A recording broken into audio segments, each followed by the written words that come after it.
Good morning, dear friends. Monday, Parshas Kedoshim, the week of Kedoshim Tihu, Rosh Chodesh Iyar, and there can't be a better day for us to be studying the entire Talmud, one page, one line at a time, and particularly today we are closing out Perek Chamisha Asar, the 15th chapter of Maseches Shabbos, called Ve'elu Ksharim, and embarking, launching a new chapter, chapter 16, which is called Kol Kisvei HaKodesh. I know we've been teasing a siyum for several days, but today I don't think there's any way we can avoid making that siyum. And so Baruch Hashem, Rosh Chodesh Iyar is a fantastic time to close out one chapter and embrace another. And particularly, of course, Iyar is a special month in the Jewish tradition.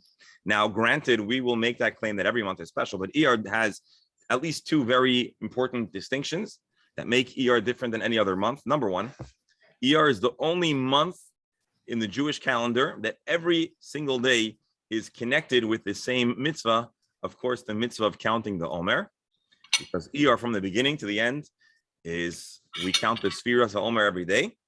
Nisan is only half, Sivan only a fraction, only a little percentage, but Iyar every day is a mitzvah. And number two, many people find comfort in the name of the month, Iyar Aleph Yud Yod Reish, and many will quote that it is a Rosh Tevot for Ani Hashem Rofecha, I am Hashem, your healer. I don't know.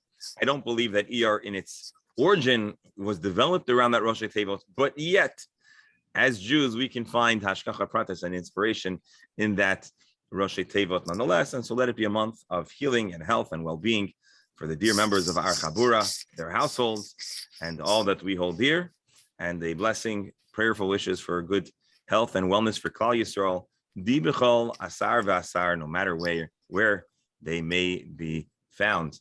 And with that, I'd like to invite all those in the present and in the future to join us on page Kuf Yud Dalid Amud Beis. That's 114a. In a moment, 114b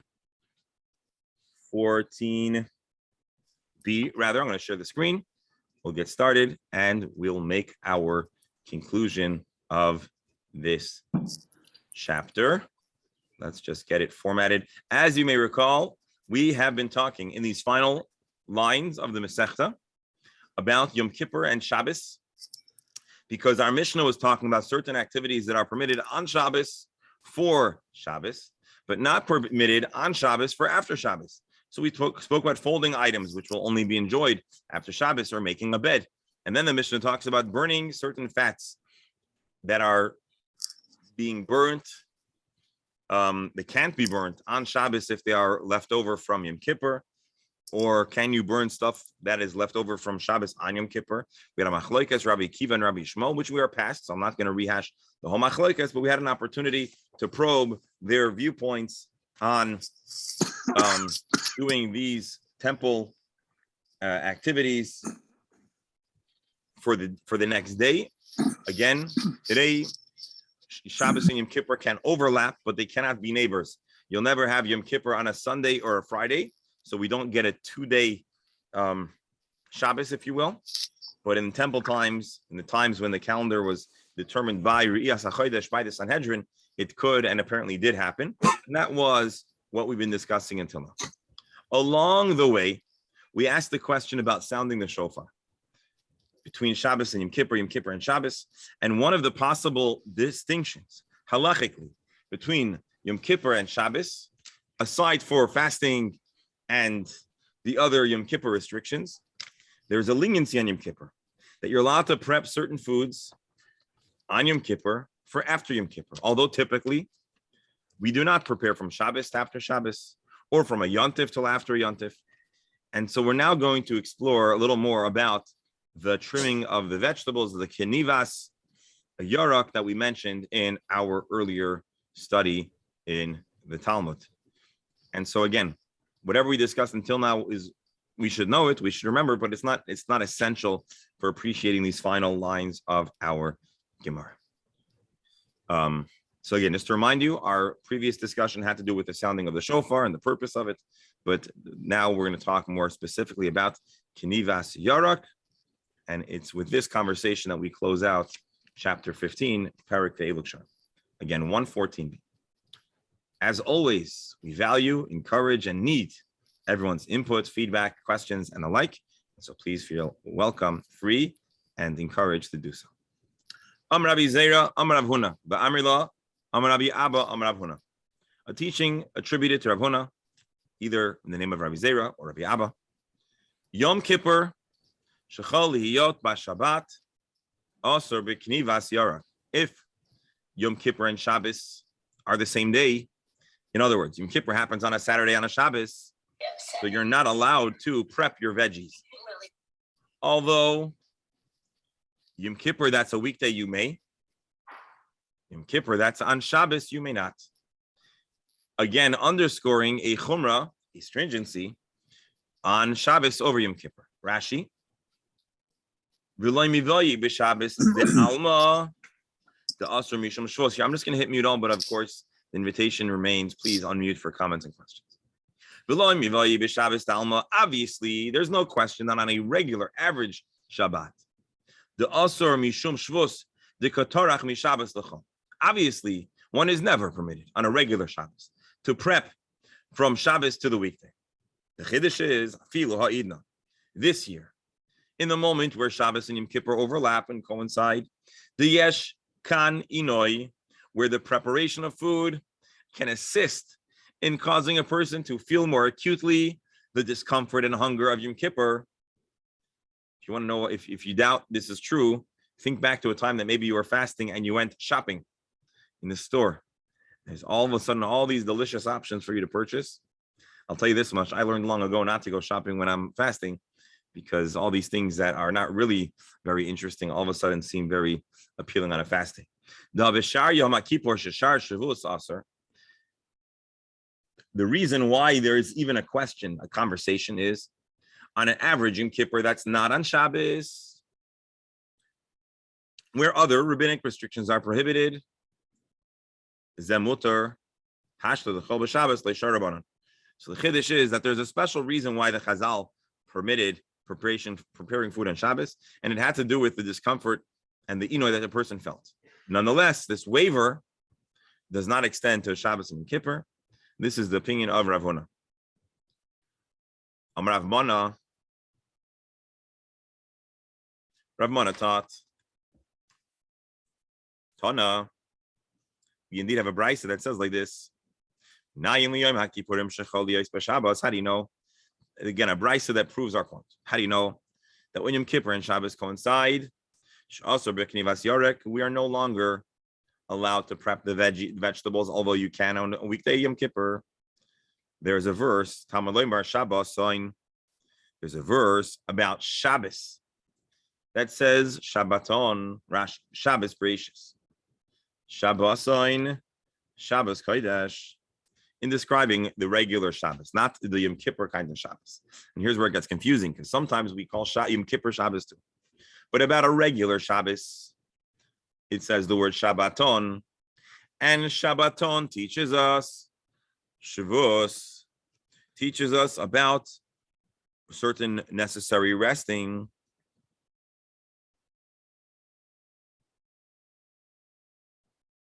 And from here, we know that you're not allowed to prep vegetables on Shabbos because there is a restriction that says you've got to rest. On Shabbos, you're not allowed to do preparation for after Shabbos.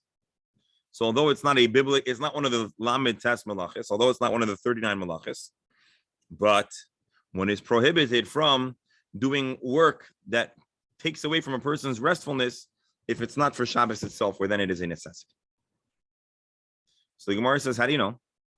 Limai, how do you know that this pasuk teaches us that you're not allowed to trim vegetables? If you want to know about a prohibition of a malacha, so the Gemara answers. Here's how I know that Shabbaton teaches us restfulness, which would preclude even trimming vegetables. Because you think the word Shabbaton teaches you that you're not allowed to do malacha. The verse explicitly says you're not allowed to do malacha. Rather, what is the pasuk Shabbat, or the word in the pasuk Shabbaton teach us? You cannot even do non-malacha work that is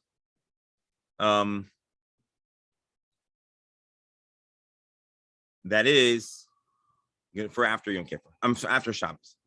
Shema mina. Indeed, we have a brisa which makes the point of Rav Huna that you're not allowed to prep on Shabbos because it is the opposite of the restfulness that is warranted and prescribed on Shabbos. Rashi. I'm sorry, I may have actually read this for you incorrectly. Let's read it, not incorrectly, but missing an important nuance. So let's read it one more time. Lemai, what are we talking about? Are we talking about vegetables that are attached to the ground? Lemai, which type of cutting? So again, I'm revising my reading over here. Lemai, what kind of trimming are we talking about? Rashi, be'ezek niva asur lankra. Which kind of trimming does the pasuk prohibit? Do you think we're talking about that it's actually in the ground? Because the word kinivas yarak is a little bit ambiguous. Trimming, chopping, but it could be in the ground or it could be above ground. Or I'm sorry, it could be detached. Either it's in your kitchen or it's in your garden. So what are we talking about? Are we talking about a prohibition of when it is in your garden? No, we already know that's not allowed. We're talking over here about kinivas yarak. Rashi, be'alma betolish. We're talking about that it's on your counter. The midi, the lav melacha, koyaleh, v'asei de shabbaton. A matter that's not a melacha, that's where a person is instructed shabbaton, shavus, that a person should rest. Kiva de midaraisa asur b'chol shabbatot hashana. Being that all years, biblically, one is not allowed to prepare from Shabbos to Chol. Therefore, we're not going to give a waiver and allow this kind of vegetable preparation just because it triggers agmas nefesh, some pain, l'midchi isur deraisa, to push off a deraisa. V'shar Yom Kippur shar agmas nefesh. So then, why is it permitted on a Yom Kippur if it's prohibited on Shabbos? Yom Kippur also has the word Shabbaton, which should mean restfulness. So here's an important lesson in what the word Shabbaton means in the context of Yom Kippur. In Yom Kippur, lav mimalachahu, the restfulness or the abstaining is not to abstain from malacha, preparation. Basically, the word Shabbaton and Yom Kippur doesn't mean malacha. It doesn't mean even preparing from Yom Kippur to after Yom Kippur. It means to abstain from the Yom Kippurly prohibited activities and to stop doing things that might lead to breaking Yom Kippur. It means to rest from bathing, to rest from anointing, to rest from eating, as opposed to rest from preparation. So again, we're not done yet, but Rav Huna's position that on Shabbos, that's Yom Kippur, you're not allowed to do Knivas Yarak. There's a verse that teaches us you're not allowed to prepare from Shabbos to Yontiv, Shabbos to weekday, and that extends even when Shabbos and Yom Kippur coincide. Doctor?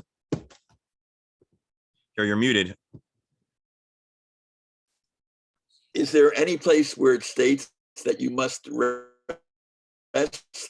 I'm sorry. Resting. Sleep on Yom Kippur. Is there anywhere that it says?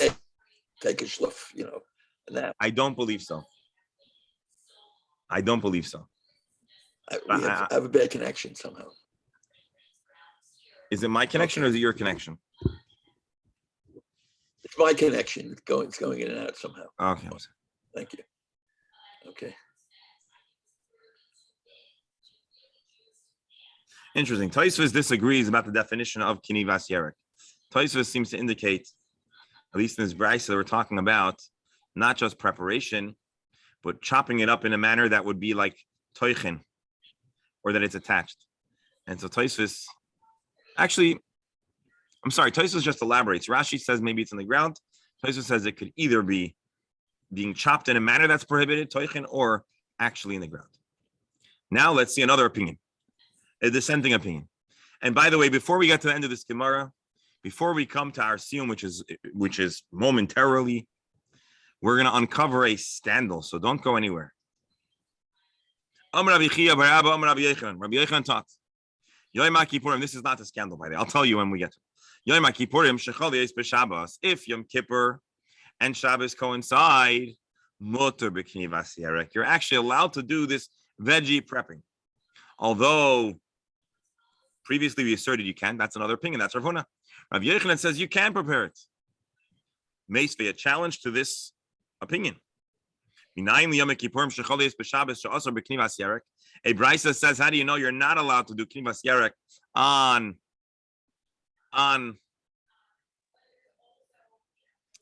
Shabbos? Shabbos and Shavuos. So is this not a brisa that teaches us that you're not allowed to prep? You're not allowed to do this vegetable chopping. Don't we see over here that you're not allowed to do knivas yarek? So he says, no, you're misunderstanding. Unlike our previous assertion that we're talking about a non-melacha law, here when the Torah says Shabbosain, it's not telling you that you're not allowed to do unprohibited work in preparation for after Shabbos. What it's telling us is you're not allowed to chop something that's still attached to the ground. And the reason why there's a word Shabbosain, in addition to lotasa kol melacha, is to create extra super duper restraints, halachic restraints from doing melacha on Shabbos.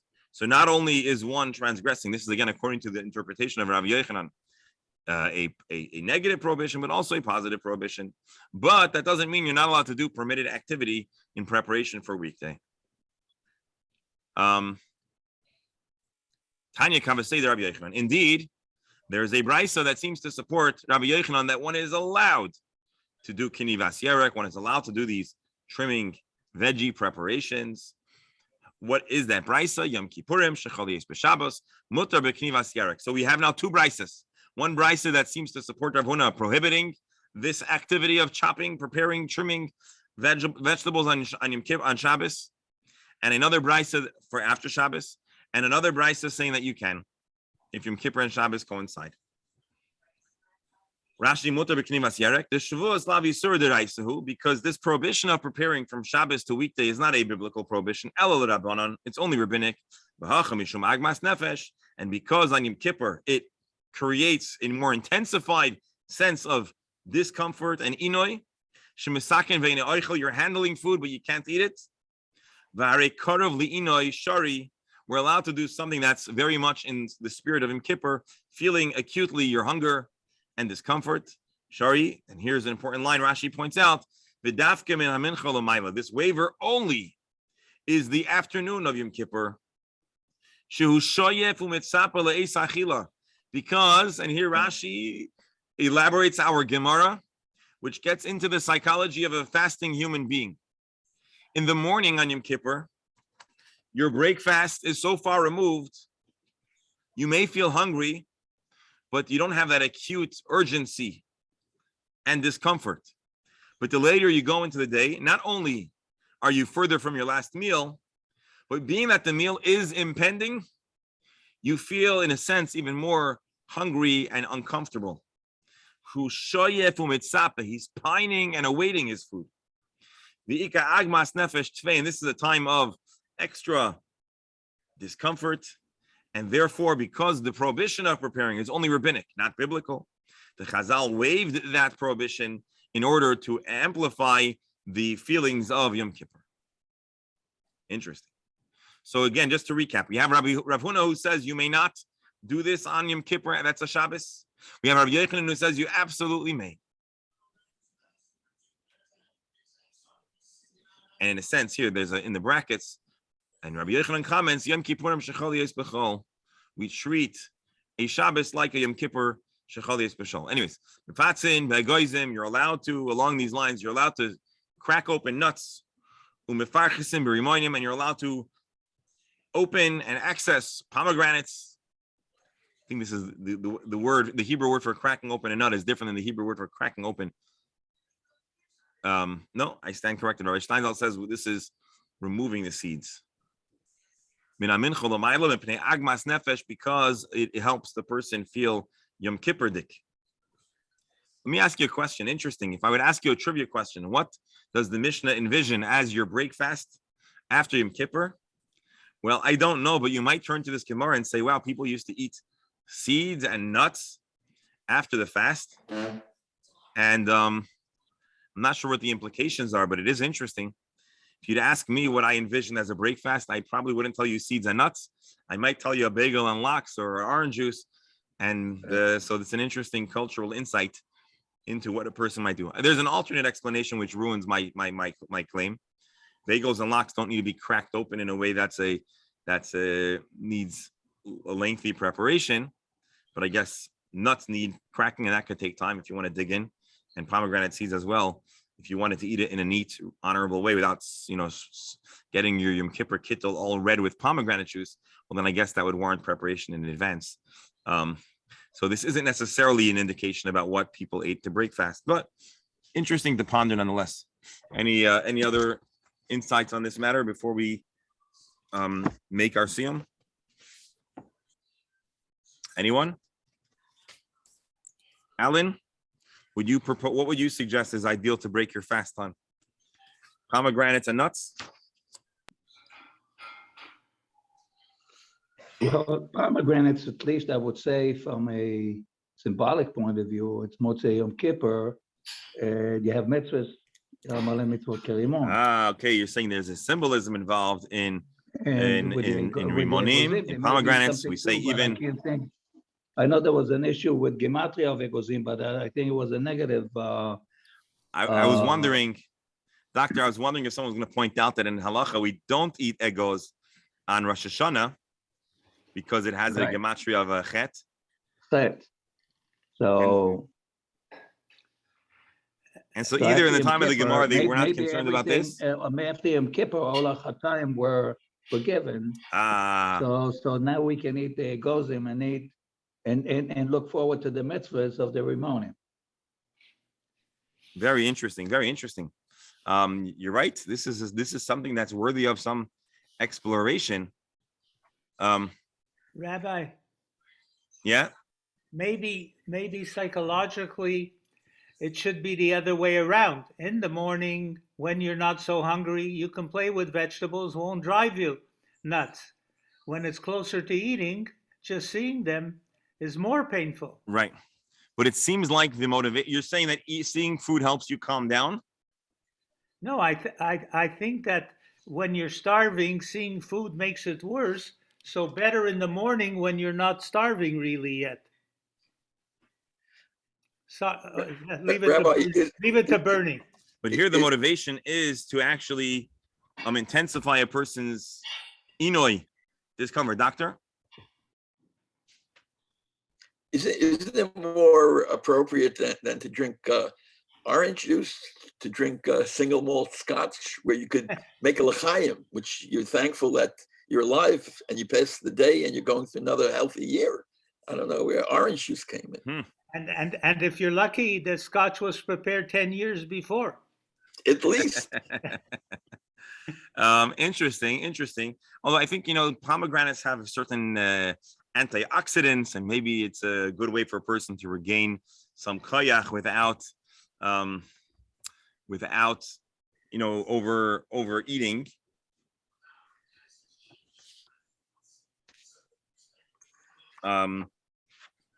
I would think the acid from the pomegranate would be very hard on his stomach to had food for 25 hours. Maybe that's why we drink orange juice, because of the acidic content, and we want to maintain that tradition of. Maybe it's for the sugar. It's in sugar. Maybe it's the sugar. Bring your sugar. Also, back. I don't know. Again, this is kind of off topic, but I don't know if there were oranges in Israel in the time of the Mishnah of the Gemara. I know. I don't know if Jaffa oranges were Jaffa oranges in the time of Chazal. This may be Amaratzis. Maybe someone here can easily inform me.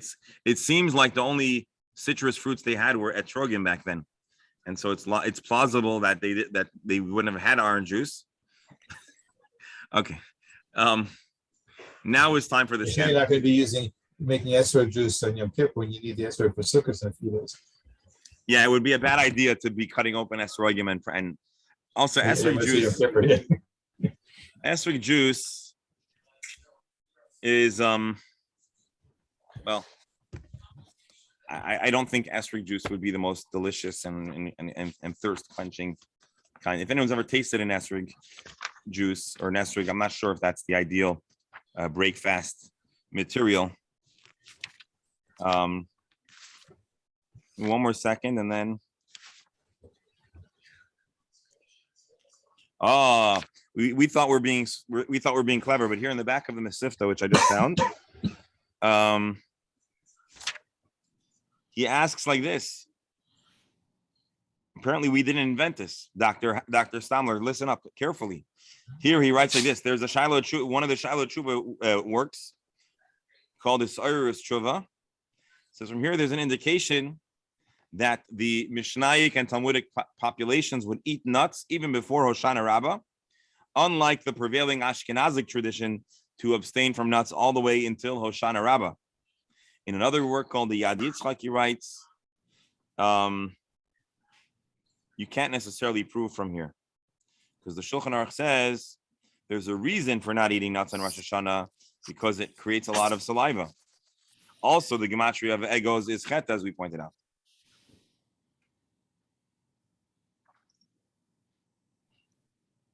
It says maybe in those days we were so interested in giving the people the agmas nefesh that we would give a waiver to open nuts. Nowadays, we don't allow this kind of preparation, and so we don't eat nuts anymore. So maybe they were allowed to eat nuts back then, and today you could eat nuts. So I just Googled the Trogim came from Bavel after Right. Galut Beit Rishon. The oranges came in the 9th century. The Arabs brought them from India. Well, there we have it. There were no oranges and there were no orange juice. They had to eat pomegranates. Besides that, we had a rabbi. And then the Crusaders brought the orange to Europe from Israel.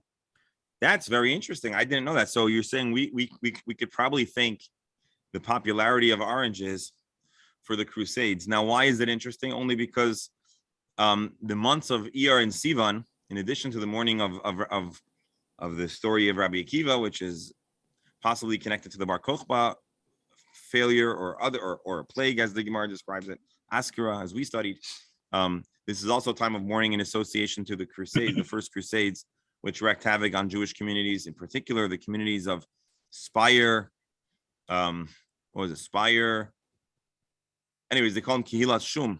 It was 3 different cities that were, and so it's interesting. I think the Jewish people, we'd happily trade back oranges in exchange for not having to have undergone the misery of the Crusades. But it is interesting to know the history of the foods we eat and how it directly or indirectly connects, like everything, to the Jewish people and our history. All right, now let's make our siyum. The Beit Rabbi Yehuda Mekan V'Kirava. The people of the household of Rabbi Yehuda would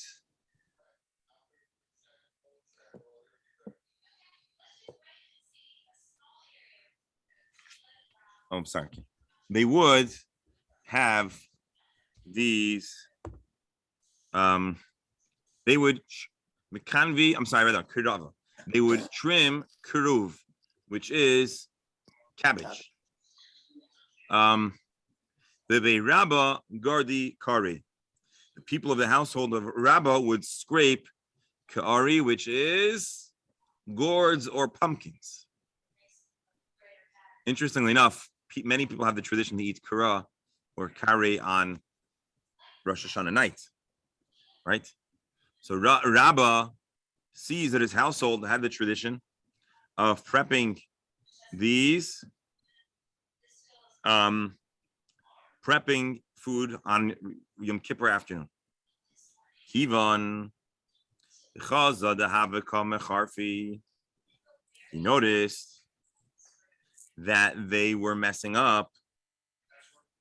They were doing it too early in the day. Rashi, they did it before mincha. And it doesn't check off the box, which is the whole reason for doing it, to instill agmas nefesh. Omar Luhu, he told them, we received a letter from Israel, from the west, from Eretz Yisrael, Mishmei the Rabbi Yochanan the Aser, saying in the name of Rabbi Yochanan that he retracted his viewpoint and it is prohibited to prepare until after Yom Kippur is over.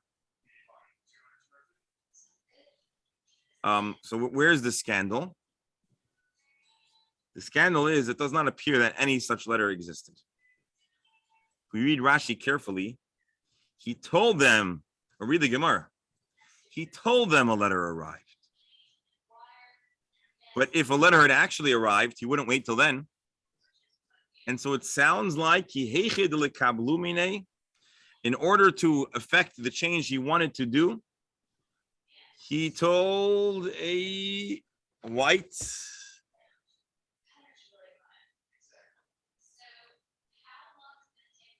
I'm trying to find the right word. I don't want to say white lie, but I'll read to you from Rabbi Steinsaltz's Gemara here.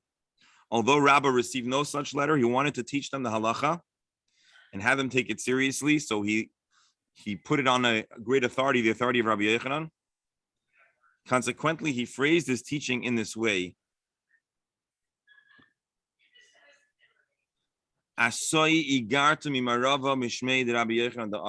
Very, very interesting. And this is, I just want to see if anyone else comments here.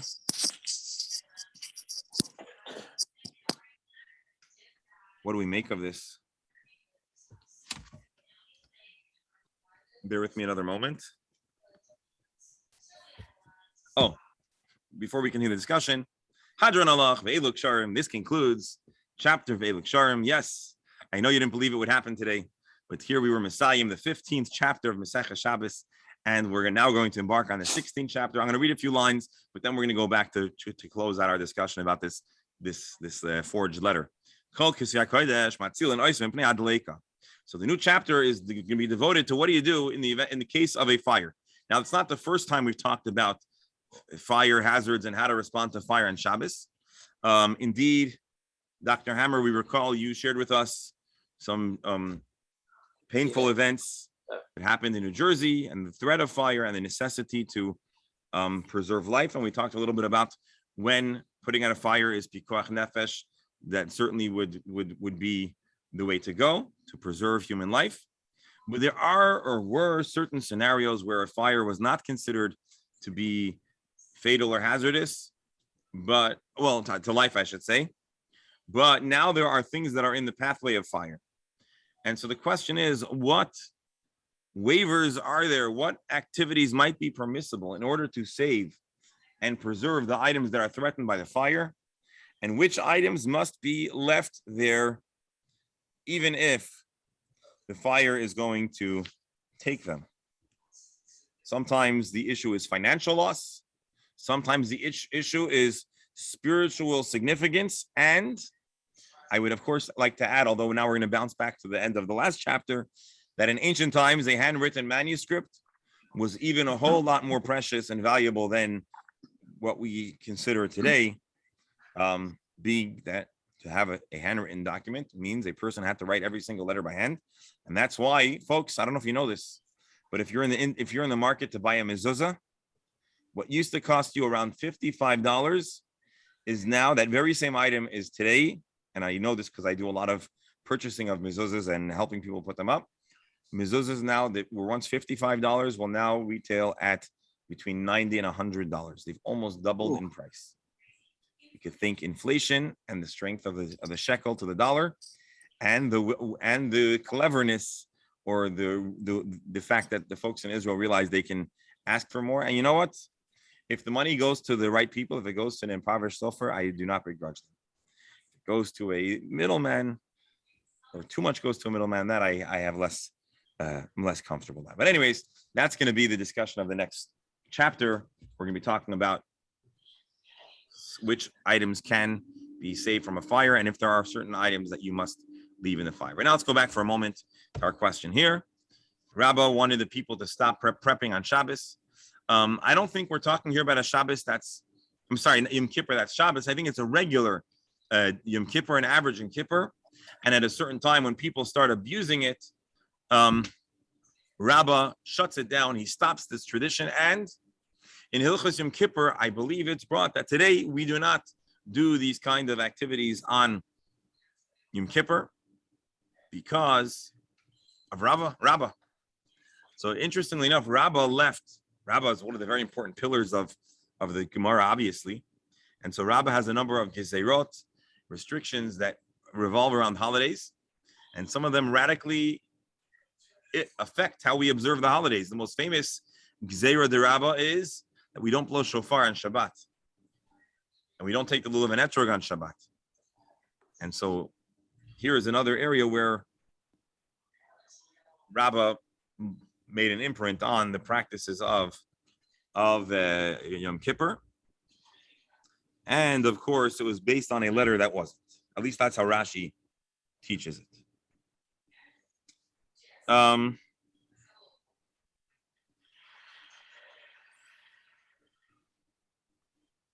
So the question that all of us are asking, that I guess asked, is how could Rabbah manufacture something that's not true? Or how could he say he got a letter, which wasn't true?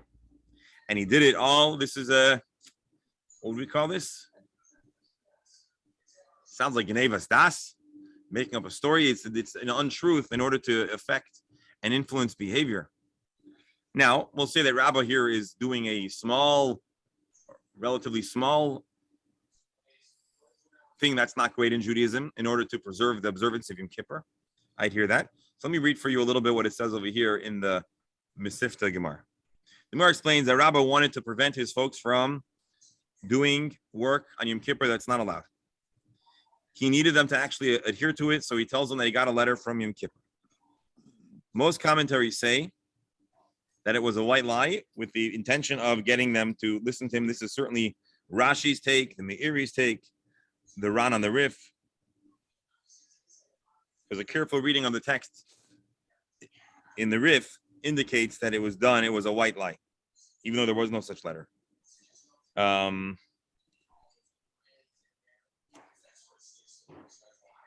is he allowed to lie if it never happened? So a famous Sephardic work called the Sidei Chemed, which was a work of a rabbi named Rabbi Yecheskel Medini, I think. The interesting thing about him is he eventually becomes an important rabbi, maybe a chief rabbi in Jerusalem. But at a certain point, he is the rabbi in Bukhara and in other places in the Soviet, or then under the Tsarist Russia. And he had a strong relationship with the Rebbe Rashab, the fifth Chabad Rebbe, and he has the rights to his works purchased by a Chassid after he passes away. And eventually, this work is published by the Chabad publishing house Kehas in the 1940s. Today, I think you can get it from other publishers as well. But anyways, in his work, the Sidei Chemed, which was an encyclopedic work on different Jewish matters, he says from here we can infer that one may be allowed to tell a white lie if it's to advance Jewish adherence. I'm not saying this as a psak. I'm telling you what he says. And indeed, there are other places in the Gemara where sages may have had to hang their psak on the authority of a greater rabbi, even if it may not have been entirely the case. And the intention, of course, is simply to help them people keep an essential law such as Yom Kippur. The Magen Avraham writes in Siman Kuf Beis, if a person knows the halacha to be a certain thing, he's allowed to say that he heard it from a person of greater stature in order that it should be adhered to and fulfilled. The Ben Yehoyada writes, but I don't think it's a Ben Yehoyada in our Gemara because I didn't see the Ben Yehoyada attached here. The Ben Yehoyada writes, the Rabbah didn't lie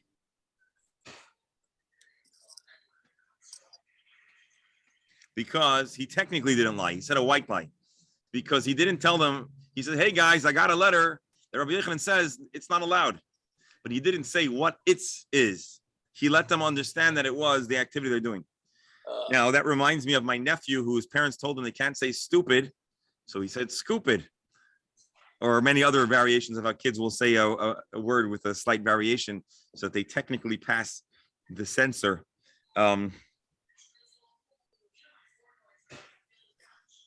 Let this idea stand. I don't know what to tell you, except that apparently in Talmudic law or in Talmudic ethics, under certain unique circumstances, mutar lishanot, the person is allowed to play with the truth. Now, the reason why I'm uncomfortable with this, I certainly, none of us have the gravitas or the ability to disagree or discount Rabbah, who is one of the greats in Jewish tradition. But I would just say like this: if I was advising myself or other parents or authority figures today, I don't know about once upon a time, but today it is certainly never advisable to make things up and try to associate them with somebody else, because all that does is ultimately diminish the appreciation and the value of the principles you're trying to impress by using an untruth as part of the foundation for that idea. If once upon a time situations were different, or if it's technically okay, I hear, but I don't think it's a good idea today. I just do want to point out that, of course, the Gemara and Halacha talks, there are times where a lie is actually acceptable or good. So one of the instances the Gemara says is mutar lishanot mipnei hashalom. If there's a big fight, you're allowed to work with the truth in order to try to bring peace. And so famously, Aaron HaKohen would find two people fighting, and he would tell each one the other person was interested in making peace, even though that may have not been entirely so. But Aaron HaKohen and others who would use this method would say, of course, the person really wants to come to make peace. They just need some help coming off their high horse. And so he would help both parties feel that the other person was making the first step so that peace could ensue. And there are other instances as well. There are certain things that were considered in Jewish culture as very private or shameful, and so the person would be allowed to deviate slightly from the truth so as not to have to disclose personal information. Additionally, it says, and I think we learned this, that a person is allowed to be inaccurate about their host, so as not to bring pressure on their host. If a person asks, "Hey, where are you staying?" and the person is going to say, "I'm staying with this person," all of a sudden they're going to be inundated with requests. So that as well is an instance that has brought the Allah to be flexible with how you present the truth. So I don't know where this or how this idea falls in, but it is what it is. And I certainly Rabbah is beyond reproach from a group such as ours. But it is interesting that, well, here's my final thought on this.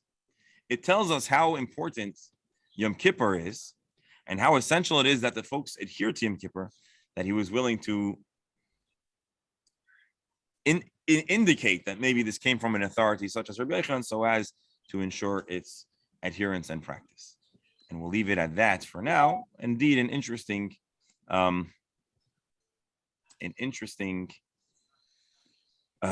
in the Gemara.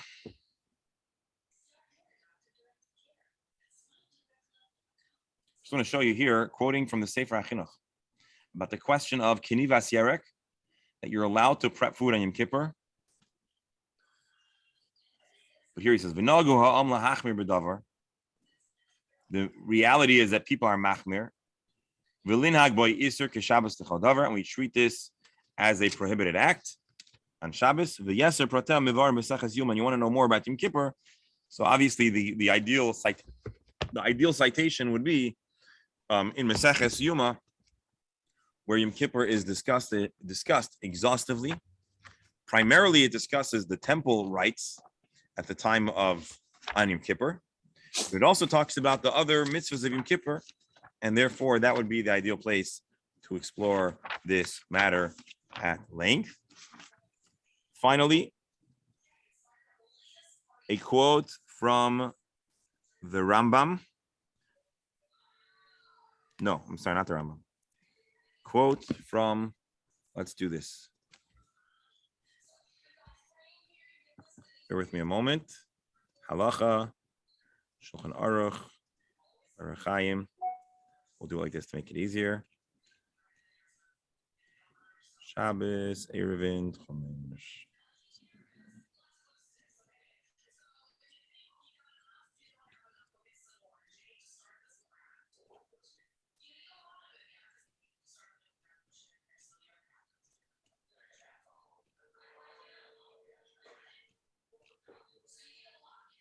Bear with me just a moment. Isra Achila, Isra Shia, Isra Chitza. 1 second. We're getting closer. Kindness. Sorry, we're getting a fast tour of all the laws of Yom Kippur. Almost there. Almost there.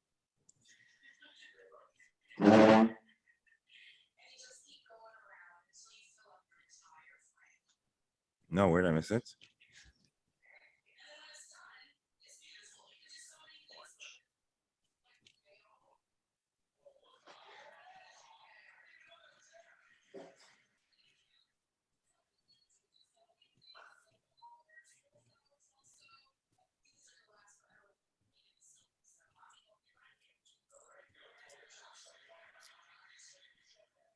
Pardon me, folks.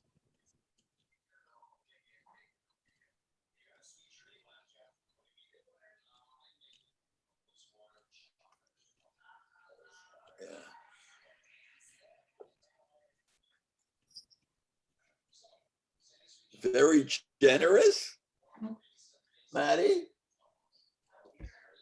We're not getting anyone You dizzy. really- 1 I second. apologize, but I have to leave.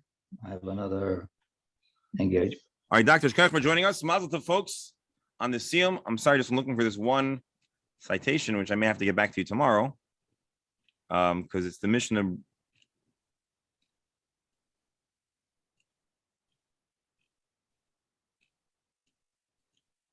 All right, you know what? I'll have to get back to you on this. Yeah, to get back to it. All right, so we have 1 or 2 minutes left. Let's just read the mission again. Kol Kisah Kodesh, Matzilin Ois Mipnei Hadleika. Holy writings, which we'll discuss soon what they are, may be extracted from before a fire that may be saved. What the malacha is, why it's allowed, we'll discuss very soon in Rashi. But again, bein shekarim b'hem, whether they are to be read, we'll define what that means in a moment. Bein she'ein karim b'hem, whether you're not meant to read them. Although they're written in any language. To unim gniza, they need to be honorably buried. What does it mean? Well, you can see Rashi to see everything. Because if you read certain works, as we'll see in a moment in Rashi, it would be bittul beis medrash. Let's see Rashi. What does it mean? Holy scriptures, holy writings.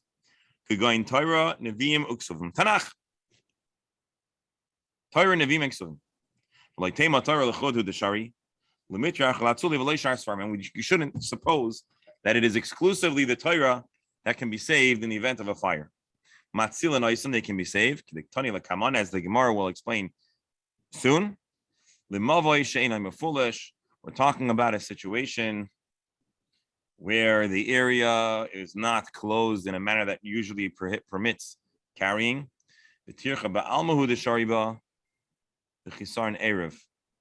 we're allowing tircha and also the fact that there's the absence of an erev. For more information, we'll see the Gemara shortly.